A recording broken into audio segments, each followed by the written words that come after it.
திருக்குறள் அன்புடன். அன்பிற்கும் உண்டோ அடைக்கும் தாழ் ஆர்வலர் புல்கணீர் பூசல் தரும்.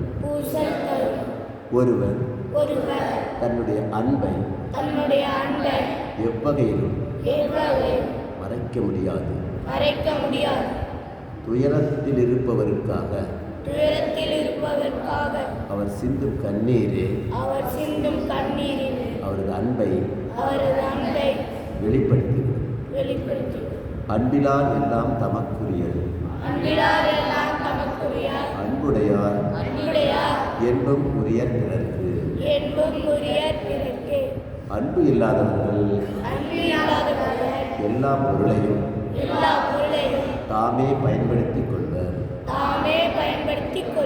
அன்பு உடையவர்கள் தம் உடலையும் உயிரையும் கூட பிறருக்கு அளிப்பார்கள்.